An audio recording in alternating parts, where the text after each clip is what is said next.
ಕರ್ನಾಟಕದಲ್ಲಿ ಅಧಿಕಾರ ಹಂಚಿಕೆ ಸೂತ್ರ ವಿಚಾರ, ಸೆಪ್ಟೆಂಬರ್ ಕ್ರಾಂತಿಯ ಮಾತು ಇವೆಲ್ಲವೂ ಭಾರಿ ಚರ್ಚೆಯಲ್ಲಿರುವಾಗ ಸಿದ್ದರಾಮಯ್ಯ ಅತ್ಯಂತ ದೀರ್ಘಾವಧಿಯ ಸಿಎಂ ಆಗಿ ದಾಖಲೆ ಬರೀತಾರಾ ಇಲ್ವಾ ಅನ್ನುವ ಕುತೂಹಲವು ತೀವ್ರಗೊಂಡಿದೆ. ಈಗಾಗಲೇ ಒಂದು ಪೂರ್ಣಾವಧಿಯನ್ನು ಮುಗಿಸಿರುವ ಸಿದ್ದರಾಮಯ್ಯನವರು ಈ ಎರಡನೇ ಅವಧಿಯಲ್ಲಿ ಆಗಲೇ 2 ವರ್ಷಗಳನ್ನು ದಾಟಿ ಮುನ್ನಡೆದಿದ್ದಾರೆ. 2.5 ವರ್ಷದ ಗಡುವು ಹತ್ತಿರವಾಗ್ತಿರುವಾಗ ಮುಂದೇನಾಗಬಹುದು ಅನ್ನೋ ಊಹಾಪೋಹಗಳು ಸದ್ದು ಮಾಡ್ತಾನೆ ಇವೆ. ಈ ನಡುವೆ ಸಿದ್ದರಾಮಯ್ಯನವರು ಈ 5 ವರ್ಷನೂ ನಾನೇ ಸಿಎಂ ಅಂತ ದೆಹಲಿಯಲ್ಲಿ ಮತ್ತೊಮ್ಮೆ ಹೇಳಿದ್ದಾರೆ. ರಾಜಕೀಯ ನಡೆಗಳು ಸುದ್ದಿ ಆಗ್ತಿರುವ ಈ ಹೊತ್ತಿನಲ್ಲಿ ಕರ್ನಾಟಕದ ಬಹುಪಾಲು ಮುಖ್ಯಮಂತ್ರಿಗಳು ಪೂರ್ಣಾವಧಿಯನ್ನ ಪೂರೈಸದೆ ಇಳಿದು ಹೋದವರಾಗಿದ್ದಾರೆ ಅನ್ನೋದನ್ನ ನೆನ್ಪು ಮಾಡ್ಕೊಳ್ಬೇಕು. 1956ರಿಂದ ಈವರೆಗಿನ ಸುದೀರ್ಘ ಇತಿಹಾಸದಲ್ಲಿ 3 ಮುಖ್ಯಮಂತ್ರಿಗಳು ಮಾತ್ರನೇ ಪೂರ್ಣಾವಧಿಯನ್ನ ಪೂರೈಸಿದವರು. ಹಾಗಾದ್ರೆ ಉಳಿದ ಮುಖ್ಯಮಂತ್ರಿಗಳು ಯಾಕೆ ಪೂರ್ಣಾವಧಿ ಸಿಎಂ ಆಗದೆ ಹೋದ್ರು? ಯಾವೆಲ್ಲ ಕಾರಣಗಳಿಂದಾಗಿ ಅವರು ಕುರ್ಚಿಯನ್ನ ಬಿಡಬೇಕಾಯ್ತು? ಆ ಎಲ್ಲ ವಿದ್ಯಮಾನಗಳು ಹೇಳುವ ರಾಜ್ಯ ರಾಜಕೀಯದ ಏಳು ಬೀಳಿನ ಕಥೆ ಏನು ನೋಡೋಣ. ನಮಸ್ಕಾರ, ಇದು ಅವಲೋಕನ ಕಾರ್ಯಕ್ರಮ.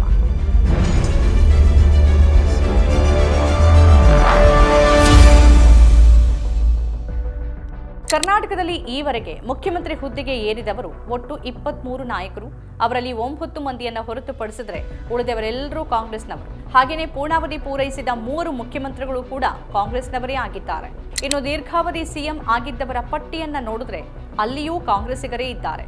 ಅತಿ ದೀರ್ಘಾವಧಿಗೆ ಸಿಎಂ ಆಗಿದ್ದವರಲ್ಲಿ ಮೊದಲನೆಯವರು ಡಿ ದೇವರಾಜ ಅರಸ್, ಎರಡನೆಯವರು ಎಸ್ ನಿಜಲಿಂಗಪ್ಪನವರು, ಮೂರನೆಯವರಾಗಿರುವ ಸಿದ್ದರಾಮಯ್ಯ ಅವರು ಹುದ್ದೆಯಲ್ಲಿ ಮುಂದುವರೆದಿದ್ದು ಅತಿ ದೀರ್ಘಾವಧಿಯ ಸಿಎಂ ಎಂಬ ಹೆಗ್ಗಳಿಕೆ ಬರೆಯಲಿದ್ದಾರಾ ಅಂತ ನೋಡಬೇಕಿದೆ.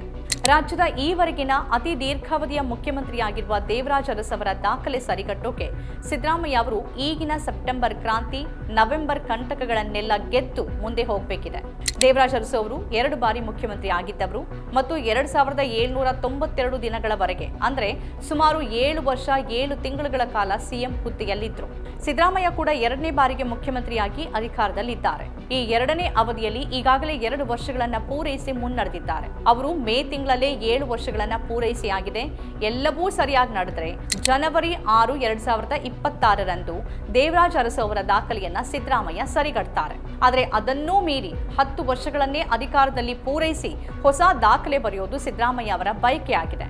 ಅಂತಹ ವಿಶ್ವಾಸವನ್ನು ಕೂಡ ಅವರಿಗಾಗಲೇ ವ್ಯಕ್ತಪಡಿಸಿದ್ದಾರೆ. ಅವರ ಬೆಂಬಲಿಗ ಸಚಿವರು ಕೂಡ ಸಿದ್ದರಾಮಯ್ಯ ಅಂತಹ ದಾಖಲೆ ಬರೀಲಿ ಅಂತಾನೆ ಬಯಸ್ತಾ ಇದ್ದಾರೆ. ಇನ್ನು ಮುಖ್ಯಮಂತ್ರಿಗಳಾಗಿ ಪೂರ್ಣಾವಧಿಯನ್ನ ಪೂರೈಸಿದ ಮತ್ತು ಪೂರೈಸಲಾರದೆ ಹೋದ ನಾಯಕರ ಏಳು ಬೀಳಿನ ಕತೆ ಕೂಡ ಕುತೂಹಲಕಾರಿಯಾಗಿದೆ.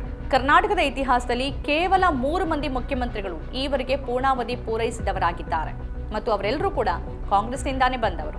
ಈಗ 2ನೇ ಅವಧಿಗೆ ಸಿಎಂ ಆಗಿ ಹುದ್ದೆಯಲ್ಲಿರುವ ಸಿದ್ದರಾಮಯ್ಯ ಅವರನ್ನ ಹೊರತುಪಡಿಸಿದ್ರೆ ಪೂರ್ಣಾವಧಿ ಅಧಿಕಾರವನ್ನು ನಡೆಸಿದ ಇನ್ನಿಬ್ಬರು ಅಂತಂದ್ರೆ ಎಸ್ ನಿಜಲಿಂಗಪ್ಪನವರು ಹಾಗೇನೆ ಡಿ ದೇವರಾಜ ಅರಸು ಅವರು. ಎಸ್ ನಿಜಲಿಂಗಪ್ಪ 1962ರಿಂದ 68ರವರೆಗೆ ಅಧಿಕಾರವನ್ನು ನಡೆಸುವ ಮೂಲಕ ಪೂರ್ಣಾವಧಿಯನ್ನ ಮೀರಿ ಸಿಎಂ ಹುದ್ದೆಯಲ್ಲಿದ್ದರು. ಡಿ ದೇವರಾಜ ಅರಸು ಅವರು 1972ರಿಂದ 77ರವರೆಗೆ ಹುದ್ದೆಯಲ್ಲಿರುವ ಮೂಲಕ ಪೂರ್ಣಾವಧಿ ಪೂರೈಸಿದ್ರು. ಸಿದ್ದರಾಮಯ್ಯ ತಮ್ಮ ಮೊದಲ ಅವಧಿಯಾದ 2013ರಿಂದ 2018ರವರೆಗೆ ಪೂರ್ಣಾವಧಿ ಪೂರ್ಣಗೊಳಿಸಿದ ಮುಖ್ಯಮಂತ್ರಿಯಾಗಿದ್ದಾರೆ. ಇನ್ನುಳಿದಂತೆ ಎಲ್ಲ ಮುಖ್ಯಮಂತ್ರಿಗಳು ಅವಧಿ ಮುಗಿಯುವುದಕ್ಕೂ ಮೊದಲೇ ಮುಖ್ಯಮಂತ್ರಿ ಸ್ಥಾನವನ್ನು ಕಳ್ಕೊಂಡಿದ್ದಾರೆ. ಕರ್ನಾಟಕದ ಇತಿಹಾಸದುದ್ದಕ್ಕೂ ಹೆಚ್ಚಿನ ಮುಖ್ಯಮಂತ್ರಿಗಳು 5 ವರ್ಷಗಳ ಮೈಲಿಗಲ್ಲನ್ನು ತಲುಪುವಲ್ಲಿ ವಿಫಲರಾಗಿದ್ದಾರೆ. ಸಿದ್ದರಾಮಯ್ಯ ಪೂರ್ಣಾವಧಿ ಪೂರೈಸಿದಾಗ ಕರ್ನಾಟಕದಲ್ಲಿ 40 ವರ್ಷಗಳ ನಂತರ ಪೂರ್ಣ 5 ವರ್ಷಗಳ ಅವಧಿ ಪೂರೈಸಿದ ಮೊದಲ ಮುಖ್ಯಮಂತ್ರಿ ಅಂತ ಅನ್ಸ್ಕೊಂಡ್ರು. ದೇವರಾಜ ಅರಸು ಅವರ ಬಳಿಕ ಸಿದ್ದರಾಮಯ್ಯ ಮಾತ್ರನೇ ಪೂರ್ಣಾವಧಿ ಪೂರೈಸಿದ ಮುಖ್ಯಮಂತ್ರಿ. ಉಳಿದವರು ನಡುವೆಯೇ ಯಾಕೆ ಕುರ್ಚಿಯನ್ನ ಬಿಟ್ಟು ಹೋಗಬೇಕಾಯಿತು? ಅನೇಕ ನಾಯಕರು ಇನ್ನೇನು ಕೆಲವೇ ದಿನಗಳಲ್ಲಿ 5 ವರ್ಷವನ್ನ ಪೂರೈಸುತ್ತಾರೆ ಅನ್ನುವ ಹಂತದಲ್ಲಿ ಅಧಿಕಾರವನ್ನ ಕಳೆದುಕೊಂಡಿದ್ದಿದೆ. ಹಲವರು ಅವಧಿ ಪೂರೈಸುವ ವೇಳೆಗೆ ಅಧಿಕಾರದಿಂದ ಕೆಳಗಿಳಿಬೇಕಾದ ಅನಿವಾರ್ಯತೆ ಕೂಡ ಎದುರಾಗಿದೆ. ಮತ್ತೆ ಕೆಲವರು ಅವಧಿ ಪೂರೈಸುವುದಕ್ಕೂ ಮುನ್ನಾನೇ ಚುನಾವಣಾ ದಿನಾಂಕ ಘೋಷಣೆಯಾದ ಕಾರಣ ಈ ಅವಕಾಶದಿಂದ ವಂಚಿತರಾಗುವಂತಾಯಿತು. ಆರ್ ಗುಂಡೂರಾವ್ 1980ರಿಂದ 83ರವರೆಗೆ 2 ವರ್ಷ 363 ದಿನಗಳು ಅವರು ಸಿಎಂ ಹುದ್ದೆಯಲ್ಲಿದ್ದರು. ತಮ್ಮ ಸರ್ಕಾರವನ್ನ ಸ್ವತಃ ಅವರೇ ಇಂದಿರಾ ಪೋಷಿತ ನಾಟಕ ಕಂಪನಿ ಅಂತ ಕರೆದುಕೊಳ್ತಿದ್ರು ಅನ್ನೋ ಉಲ್ಲೇಖಗಳಿವೆ. ಅವರ ಈ ಮನೋಧರ್ಮವೇ ಅವರ ರಾಜಕೀಯ ಅವನತಿಗೂ ಕಾರಣವಾಯಿತು ಅಂತ ಹೇಳಲಾಗುತ್ತೆ. ಅವರ ಸಂಪುಟದ ಸಚಿವರ ಮೇಲಿನ ಭ್ರಷ್ಟಾಚಾರ ಆರೋಪಗಳು, ರೋಲರ್ ಫ್ಲೋರ್ ಮಿಲ್ ಲೈಸೆನ್ಸ್ ಹಗರಣ, ಬೆಂಗಳೂರಿನಲ್ಲಿ ಸಾರ್ವಜನಿಕ ವಲಯದ ಕೈಗಾರಿಕೆಗಳ ದೀರ್ಘ ಮುಷ್ಕರ, ಗೋಕಾಕ್ ಚಳುವಳಿ, ಎಲ್ಲದಕ್ಕಿಂತ ಹೆಚ್ಚಾಗಿ ನರಗುಂದ ಹಾಗೂ ನವಲಗುಂದಗಳಲ್ಲಿ ನಡೆದ ರೈತ ಚಳುವಳಿ ಇವು ಗುಂಡೂರಾಯರ ಅವನತಿಗೆ ಕಾರಣವಾದವು ಅಂತ ಹೇಳಲಾಗುತ್ತೆ. 1983ರಲ್ಲಿ ನಡೆದ ವಿಧಾನಸಭೆ ಚುನಾವಣೆಯಲ್ಲಿ ಗುಂಡೂರಾವ್ ಸೋಲನ್ನುಂಟರು. ಅದರೊಂದಿಗೆ ಅದೇ ಮೊದಲ ಬಾರಿಗೆ ರಾಜ್ಯದಲ್ಲಿ ಅಧಿಕಾರ ಕಾಂಗ್ರೆಸ್ ಕೈತಪ್ಪಿತು. ಜನತಾ ಪಕ್ಷದ ರಾಮಕೃಷ್ಣ ಹೆಗಡೆ ಮುಖ್ಯಮಂತ್ರಿ ಆದರು. ರಾಮಕೃಷ್ಣ ಹೆಗಡೆ 1983ರಲ್ಲಿ ಹುದ್ದೆಗೇರಿದ ರಾಮಕೃಷ್ಣ ಹೆಗಡೆ ರಾಜ್ಯದ ಮೊದಲ ಕಾಂಗ್ರೆಸ್ಸೇತರ ಮುಖ್ಯಮಂತ್ರಿ ಅನ್ನೋ ಹೆಗ್ಗಳಿಕೆ ಪಡೆದರು. 1983ರ ರಾಜ್ಯ ವಿಧಾನಸಭೆ ಚುನಾವಣೆಯಲ್ಲಿ ಜನತಾ ಪಕ್ಷ ಏಕೈಕ ಅತಿದೊಡ್ಡ ಪಕ್ಷವಾಗಿ ಹೊರಹೊಮ್ಮುವ ಮೂಲಕ ಅಧಿಕಾರಕ್ಕೆ ಬಂತು. ರಾಮಕೃಷ್ಣ ಹೆಗಡೆ ಅವರು ಪ್ರಬಲ ಲಿಂಗಾಯತ ಮತ್ತು ಒಕ್ಕಲಿಗ ಲಾಭಿಗಳ ನಡುವೆ ಒಮ್ಮತದ ಬ್ರಾಹ್ಮಣ ಅಭ್ಯರ್ಥಿಯಾಗಿ ಹೊರಹೊಮ್ಮಿದ್ರು. ಇದರೊಂದಿಗೆ ಅವರು ಕರ್ನಾಟಕದ ಮೊದಲ ಕಾಂಗ್ರೆಸ್ಸೇತರ ಮುಖ್ಯಮಂತ್ರಿಯಾದರು. ಇತರ ಪಕ್ಷಗಳ ಬಾಹ್ಯ ಬೆಂಬಲದ ಮೂಲಕ ತಮ್ಮ ಸರ್ಕಾರಕ್ಕೆ 3/2 ಬಹುಮತವನ್ನು ಗಳಿಸಿದ್ರು. ಅವರ ಸರ್ಕಾರ ಬಿಜೆಪಿ, ಎಡಪಕ್ಷಗಳು ಮತ್ತು 16 ಸ್ವತಂತ್ರ ಶಾಸಕರ ಬೆಂಬಲವನ್ನು ಪಡೆದಿತ್ತು. 1984ರ 8ನೇ ಲೋಕಸಭೆಯ ಚುನಾವಣೆಯಲ್ಲಿ ಜನತಾ ಪಕ್ಷದ ಪ್ರದರ್ಶನ ತೀರಾ ಕಳಪೆಯಾಗಿತ್ತು. ಕರ್ನಾಟಕದ 28 ಸ್ಥಾನಗಳಲ್ಲಿ ಕೇವಲ 4 ಸ್ಥಾನಗಳನ್ನು ಮಾತ್ರವೇ ಗೆದ್ದಿತ್ತು. ರಾಮಕೃಷ್ಣ ಹೆಗಡೆ ಅವರು ತಮ್ಮ ಪಕ್ಷ ತನ್ನ ಜನಪ್ರಿಯ ಜನಾದೇಶವನ್ನು ಕಳೆದುಕೊಂಡಿದೆ ಅನ್ನೋ ಕಾರಣಕ್ಕೆ ವಿಧಾನಸಭೆಯನ್ನೇ ವಿಸರ್ಜಿಸಿ ತಮ್ಮ ಸರ್ಕಾರಕ್ಕೆ ಹೊಸ ಜನಾದೇಶವನ್ನು ಕೋರಿದ್ರು. 1985ರ ವಿಧಾನಸಭೆ ಚುನಾವಣೆಯಲ್ಲಿ ಜನತಾ ಪಕ್ಷ 139 ಸ್ಥಾನಗಳನ್ನು ಗೆದ್ದು ಬಹುಮತದೊಂದಿಗೆ ಸ್ವತಂತ್ರವಾಗಿ ಅಧಿಕಾರಕ್ಕೆ ಬಂತು. ರಾಮಕೃಷ್ಣ ಹೆಗಡೆ ಮತ್ತೆ ಸಿಎಂ ಆದರು. 1985ರಲ್ಲಿನ ರಾಮಕೃಷ್ಣ ಹೆಗಡೆ ಪ್ರಮಾಣ ವಚನ ಸ್ವೀಕಾರ ಸಮಾರಂಭದ ಚಿತ್ರ ದಿ ಹಿಂದೂ ಪೋರ್ಟಲ್ನಲ್ಲಿ ಲಭ್ಯ ಇದೆ. ಮುಖ್ಯಮಂತ್ರಿಯೊಬ್ಬರು ಅವರ ಸಂಪುಟದ ಸದಸ್ಯರೊಂದಿಗೆ ವಿಧಾನಸೌಧದ ಮೆಟ್ಟಿಲುಗಳ ಮೇಲೆ ಪ್ರಮಾಣ ವಚನ ಸ್ವೀಕರಿಸಿದ್ದು ಕರ್ನಾಟಕದ ಇತಿಹಾಸದಲ್ಲೇ ಅದೇ ಮೊದಲು ಅನ್ನೋ ಉಲ್ಲೇಖ ದಿ ಹಿಂದೂ ಪೋರ್ಟಲ್ನಲ್ಲಿದೆ. ನಂತರದ ಅವಧಿಯಲ್ಲಿ 1988ರಲ್ಲಿ ದೂರವಾಣಿ ಕದ್ದಾಲಿಕೆ ಹಗರಣ ಭಾರೀ ವಿವಾದ ಎಬ್ಬಿಸಿದಾಗ ರಾಜೀನಾಮೆ ಕೊಟ್ಟರು. ಹೀಗೆ 1983ರಿಂದ 85 ಮತ್ತು ಇನ್ನೊಮ್ಮೆ 1985ರಿಂದ 1988ರವರೆಗೆ ಕ್ರಮವಾಗಿ 7 ಮತ್ತು 8ನೇ ವಿಧಾನಸಭೆ ಅವಧಿಯಲ್ಲಿ ರಾಮಕೃಷ್ಣ ಹೆಗಡೆ ಮುಖ್ಯಮಂತ್ರಿ ಆಗಿದ್ರು. ಅವರ ನಂತರ ಎಸ್.ಆರ್. ಬೊಮ್ಮಾಯಿ ಸಿಎಂ ಆದರು. ಎಸ್.ಆರ್. ಬೊಮ್ಮಾಯಿ 1988ರಲ್ಲಿ ಮುಖ್ಯಮಂತ್ರಿ ಆದರು.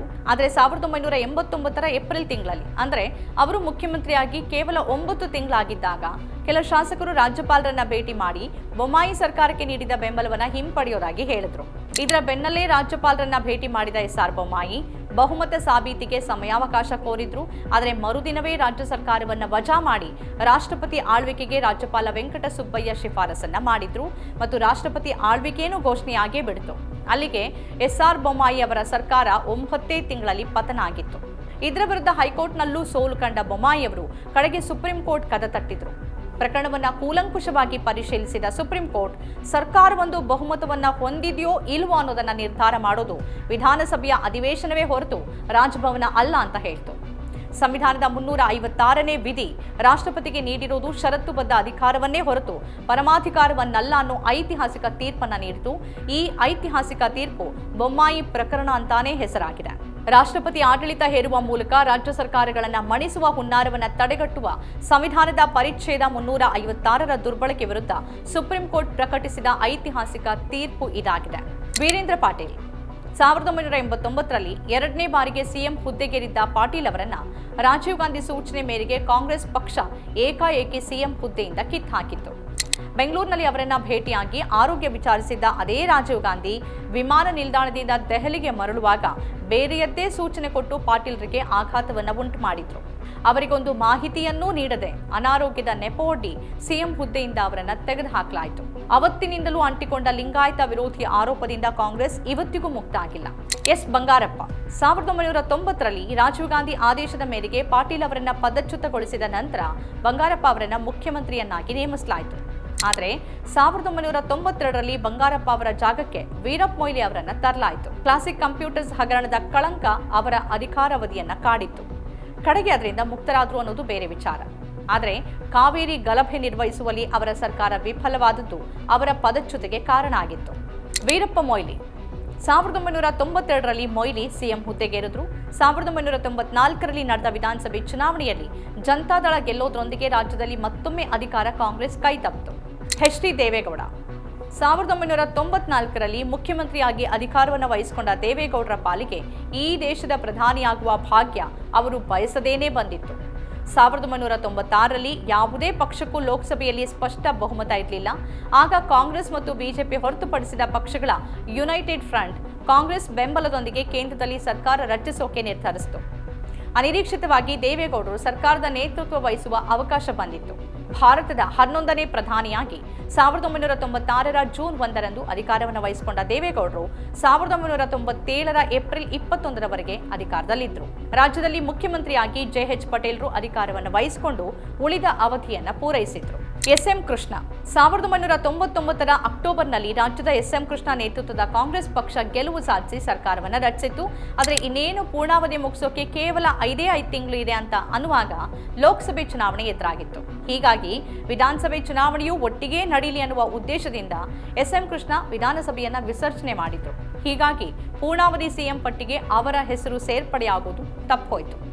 ಧರ್ಮ್ ಸಿಂಗ್ 2004ರಲ್ಲಿ ಮೊದಲ ಬಾರಿಗೆ ಕಾಂಗ್ರೆಸ್ ಜೆಡಿಎಸ್ ಸಮ್ಮಿಶ್ರ ಸರ್ಕಾರ ರಚನೆ ಆದಾಗ ಧರ್ಮ್ ಸಿಂಗ್ ಸಿಎಂ ಆದ್ರು. ಆದರೆ ಕುಮಾರಸ್ವಾಮಿ ಅವರು ಮುಖ್ಯಮಂತ್ರಿ ಆಗೋದಕ್ಕಾಗಿ ಧರ್ಮ್ ಸಿಂಗ್ ಸರ್ಕಾರಕ್ಕೆ ಕೈ ಕೊಟ್ಟು ತಮ್ಮ ಪಕ್ಷದ 46 ಶಾಸಕರ ಜೊತೆ ಹೊರಬಂದಾಗ 2006ರ ಫೆಬ್ರವರಿಯಲ್ಲಿ ಧರ್ಮ್ ಸಿಂಗ್ ಸರ್ಕಾರ ಪತನ ಆಯಿತು. ರಾಜ್ಯದಲ್ಲಿ ರಾಷ್ಟ್ರೀಯ ಪಕ್ಷಗಳಾದ ಕಾಂಗ್ರೆಸ್, ಬಿಜೆಪಿ ಹಾಗೂ ಪ್ರಾದೇಶಿಕ ಪಕ್ಷ ಜೆಡಿಎಸ್ ಹಲವು ಬಾರಿ ಅಧಿಕಾರದ ಗದ್ದುಗೆ ಹಿಡಿದವು. ಆದರೂ ಪೂರ್ಣಾವಧಿ ಪೂರೈಸಿದ ಮುಖ್ಯಮಂತ್ರಿಗಳು ಕಾಂಗ್ರೆಸ್ ಪಕ್ಷದವರು ಮಾತ್ರ. ಕುಮಾರಸ್ವಾಮಿ ಅವರು ಫೆಬ್ರವರಿ 2006ರಿಂದ 2007ರ ಅವಧಿಯಲ್ಲಿ ಜೆಡಿಎಸ್ ಹಾಗೂ ಬಿಜೆಪಿ ಮೈತ್ರಿ ಸರ್ಕಾರದ ಅವಧಿಯಲ್ಲಿ ಮೊದಲ ಬಾರಿಗೆ ಮುಖ್ಯಮಂತ್ರಿ ಆಗಿದ್ರು. ಅವರ ಮೊದಲ ಅವಧಿ 2 ವರ್ಷಗಳಿಗಿಂತಲೂ ಕಡಿಮೆ ಇತ್ತು. ಆದರೆ ಅಧಿಕಾರ ಹಂಚಿಕೆ ವಿಚಾರದಲ್ಲಿ ಎರಡೂ ಪಕ್ಷಗಳ ನಡುವೆ ಮನಸ್ತಾಪ ಬಂದಾಗ ಬಿಜೆಪಿ ಬೆಂಬಲ ವಾಪಸ್ ಪಡೆಯಿತು ಮತ್ತು ಮೈತ್ರಿ ಸರ್ಕಾರ ಬಿದ್ದು ಹೋಯಿತು. ಅನಂತರ ಕುಮಾರಸ್ವಾಮಿ 2018ರಲ್ಲಿ ಮತ್ತೆ ಕಾಂಗ್ರೆಸ್ ಜೊತೆಗಿನ ಮೈತ್ರಿ ಸರ್ಕಾರದಲ್ಲಿ ಸಿಎಂ ಆಗಿ 1 ವರ್ಷ 64 ದಿನಗಳವರೆಗೆ ಹುದ್ದೆಯಲ್ಲಿದ್ದರು. ಆಡಳಿತಾರೂಢ ಕಾಂಗ್ರೆಸ್ ಹಾಗೂ ಜೆಡಿಎಸ್ನ 17 ಮಂದಿ ಶಾಸಕರು ಆಪರೇಷನ್ ಕಮಲಕ್ಕೆ ಒಳಗಾದ ಪರಿಣಾಮವಾಗಿ ಸರ್ಕಾರ ಪತನಗೊಂಡಿತ್ತು. ಬಿಎಸ್ ಯಡಿಯೂರಪ್ಪ 2007ರಲ್ಲಿ ಕುಮಾರಸ್ವಾಮಿ ಬಳಿಕ ಬಿಜೆಪಿಯಿಂದ ಯಡಿಯೂರಪ್ಪ ಮೊಟ್ಟ ಮೊದಲ ಬಾರಿಗೆ ರಾಜ್ಯದ ಮುಖ್ಯಮಂತ್ರಿ ಆದರು. ಆದರೆ ಜೆಡಿಎಸ್ ಬೆಂಬಲ ಹಿಂಪಡೆದ ಕಾರಣ 7 ದಿನಗಳಲ್ಲಿ ಬಿಎಸ್ವೈ ರಾಜೀನಾಮೆಯನ್ನ ನೀಡಬೇಕಾಯಿತು. ಕಡೆಗೆ ರಾಷ್ಟ್ರಪತಿ ಆಡಳಿತ ಜಾರಿಗೆ ಬಂತು. 2008ರಲ್ಲಿ ಬಿಜೆಪಿ ಜಯ ಸಾಧಿಸಿದ ನಂತರ ಯಡಿಯೂರಪ್ಪ ಮತ್ತೆ ಸಿಎಂ ಆದರು. ಆದರೆ ಪಕ್ಷದಲ್ಲಿನ ಆಂತರಿಕ ಕಲಹ, ಭ್ರಷ್ಟಾಚಾರದ ಆರೋಪಗಳ ಪರಿಣಾಮವಾಗಿ 2011ರ ಜುಲೈನಲ್ಲಿ ರಾಜೀನಾಮೆ ನೀಡಬೇಕಾಯಿತು. ಉಳಿದ ಅವಧಿಗೆ ಸದಾನಂದ ಗೌಡ, ಜಗದೀಶ್ ಶೆಟ್ಟರ್ ಮುಖ್ಯಮಂತ್ರಿಗಳಾಗಿದ್ದರು. 2018 ಚುನಾವಣೆಯಲ್ಲಿನ ಗೆಲುವಿನ ಬಳಿಕ ಮೈತ್ರಿ ಸರ್ಕಾರ ಸ್ಥಾಪನೆ ಆಗೋದಕ್ಕೂ ಮೊದಲೇ ಮತ್ತೆ ಬಿಎಸ್ವೈ ಸಿಎಂ ಆಗಿ ಪ್ರಮಾಣ ವಚನ ಕೂಡ ಸ್ವೀಕರಿಸಿದ್ರು. ಆದರೆ ಬಹುಮತವನ್ನ ಸಾಬೀತುಪಡಿಸಲಾಗದ ಹಿನ್ನೆಲೆಯಲ್ಲಿ 6 ದಿನಗಳಲ್ಲಿ ಸಿಎಂ ಸ್ಥಾನದಿಂದ ಕೆಳಗಿಳಿದ್ರು. 14 ತಿಂಗಳ ಬಳಿಕ ಕಾಂಗ್ರೆಸ್ ಜೆಡಿಎಸ್ ಮೈತ್ರಿ ಸರ್ಕಾರದ 17 ಅತೃಪ್ತ ಶಾಸಕರನ್ನ ಬಿಜೆಪಿಗೆ ಸೆಳೆದು ಬಿಎಸ್ವೈ 4ನೇ ಬಾರಿ ಸಿಎಂ ಆಗಿ ಅಧಿಕಾರವನ್ನ ಸ್ವೀಕರಿಸಿದ್ರು. ಆದರೆ 2 ವರ್ಷ ತುಂಬುತ್ತಾ ಇದ್ದಂತೆ ರಾಜೀನಾಮೆಯನ್ನ ನೀಡಿದ್ರು. ಅವರು ತಮ್ಮ ಭಾಷಣದಲ್ಲಿ ಬಿಜೆಪಿಯಲ್ಲಿನ 75 ವರ್ಷಗಳ ವಯೋಮಿತಿ ನಿಯಮವನ್ನ ಪ್ರಸ್ತಾಪಿಸಿದ್ರು. ಬಸವರಾಜ ಬೊಮ್ಮಾಯಿ ಯಡಿಯೂರಪ್ಪ ಅವರು ಜುಲೈ 26, 2021ರಂದು ಮುಖ್ಯಮಂತ್ರಿ ಸ್ಥಾನಕ್ಕೆ ರಾಜೀನಾಮೆ ನೀಡಿದ ಬಳಿಕ ಬಿಜೆಪಿ ಬಸವರಾಜ ಬೊಮ್ಮಾಯಿ ಅವರನ್ನ ಮುಖ್ಯಮಂತ್ರಿಯನ್ನಾಗಿ ನೇಮಿಸಿತು. ಅವರು ರಾಜ್ಯದಲ್ಲಿ ಬಿಜೆಪಿಯ 4ನೇ ಮುಖ್ಯಮಂತ್ರಿ ಆದರು. ಆದರೆ 2023ರಲ್ಲಿ ವಿಧಾನಸಭೆ ಚುನಾವಣೆಯಲ್ಲಿ ಬಿಜೆಪಿ ಹೀನಾಯ ಸೋಲನ್ನ ಕಾಣ್ತು. ಭಾರಿ ಬಹುಮತದೊಂದಿಗೆ ಗೆದ್ದ ಕಾಂಗ್ರೆಸ್ 2023ರ ಮೇ 20ರಂದು ಸರ್ಕಾರವನ್ನ ರಚನೆ ಮಾಡಿತು. ಸಿದ್ದರಾಮಯ್ಯನವರು 2ನೇ ಅವಧಿಗೆ ಮುಖ್ಯಮಂತ್ರಿಯಾಗಿ ಅಧಿಕಾರವನ್ನು ವಹಿಸಿಕೊಂಡು ಮುಂದುವರೆದಿದ್ದಾರೆ. ಕಡೆಯದಾಗಿ ಒಂದು ವಿಷಯವನ್ನು ಪ್ರಸ್ತಾಪ ಮಾಡೋದಾದ್ರೆ, ರಾಜ್ಯದ ಇತಿಹಾಸದಲ್ಲಿ 4 ಮುಖ್ಯಮಂತ್ರಿಗಳನ್ನ ಕೊಟ್ಟ ಜಿಲ್ಲೆ ಶಿವಮೊಗ್ಗ. ಆದರೆ 4ರಲ್ಲಿ ಯಾರೂ ಪೂರ್ಣಾವಧಿ ಸಿಎಂ ಆಗೋದು ಸಾಧ್ಯ ಆಗಲೇ ಇಲ್ಲ. ಜಿಲ್ಲೆಯಿಂದ ಮೊದಲ ಮುಖ್ಯಮಂತ್ರಿಯಾಗಿದ್ದ ಕಡದಾಳ್ ಮಂಜಪ್ಪ 1956ರ ಆಗಸ್ಟ್ 19ರಂದು ಅಧಿಕಾರ ಸ್ವೀಕರಿಸಿದ್ರು. ಮುಖ್ಯಮಂತ್ರಿಯಾಗಿ 4.5 ವರ್ಷ ಅಧಿಕಾರದಲ್ಲಿದ್ದ ಕೆಂಗಲ್ ಹನುಮಂತಯ್ಯ ರಾಜೀನಾಮೆ ಬಳಿಕ ಹುದ್ದೆಯನ್ನು ವಹಿಸಿಕೊಂಡಿದ್ದ ಕಡದಾಳ್ ಮಂಜಪ್ಪ ಅವರಿಗೆ 73 ದಿನಗಳ ಅಧಿಕಾರಾವಧಿಯಷ್ಟೇ ಸಿಕ್ಕಿತ್ತು. ಅದೇ ವರ್ಷ ಅಕ್ಟೋಬರ್ 31ಕ್ಕೆ ವಿಧಾನಸಭೆ ಅವಧಿ ಪೂರ್ಣಗೊಂಡಿತ್ತು. ಜಿಲ್ಲೆಯಿಂದ 2ನೇ ಸಿಎಂ ಆಗಿದ್ದ ಬಂಗಾರಪ್ಪನವರು ಕೇಂದ್ರ ಸರ್ಕಾರದೊಂದಿಗಿನ ಭಿನ್ನ ಮತದಿಂದಾಗಿ 2 ವರ್ಷ 33 ದಿನಗಳಿಗೆ ಪದವಿಯನ್ನ ಕಳೆದುಕೊಂಡಿದ್ರು. ಜಿಲ್ಲೆಯಿಂದ 3ನೇವರಾದ ಜೆಎಚ್ ಪಟೇಲ್ರು ಸಿಎಂ ಆಗಿದ್ದೇ ದೇವೇಗೌಡರು ಪ್ರಧಾನಿಯಾಗಿ ಹೋದ ನಂತರದ ಅವಧಿಗೆ. ಹಾಗಾಗಿ ಪೂರ್ಣಾವಧಿ ಸಿಎಂ ಆಗುವ ಅವಕಾಶ ಅವರಿಗೂ ಇರಲಿಲ್ಲ. ಇನ್ನು ಯಡಿಯೂರಪ್ಪನವರು 4 ಬಾರಿ ಮುಖ್ಯಮಂತ್ರಿ ಆದರು. ಅವರ ಮೊದಲ ಅವಧಿ 7 ದಿನಕ್ಕೆ ಮುಗಿದಿತ್ತು. 2ನೇ ಅವಧಿ 3 ವರ್ಷ 67 ದಿನಗಳು, ಹಾಗೆಯೇ 3ನೇ ಅವಧಿ 6 ದಿನ ಮಾತ್ರ ಆಗಿತ್ತು. 4ನೇ ಅವಧಿ 2 ವರ್ಷ ಪೂರೈಸೋದ್ರೊಂದಿಗೆ ಕೊನೆಯಾಗಿತ್ತು. ಇದು ಈ ವಾರದ ಅವಲೋಕನ. ಈ ರೀತಿಯ ಬೇರೆ ಬೇರೆ ವಿಶೇಷ ಕಾರ್ಯಕ್ರಮಗಳನ್ನು ತಾವು ನೋಡಬೇಕಾದ್ರೆ ನಮ್ಮ ಚಾನಲ್ ಸಬ್ಸ್ಕ್ರೈಬ್ ಮಾಡಿ. ನಮಸ್ಕಾರ.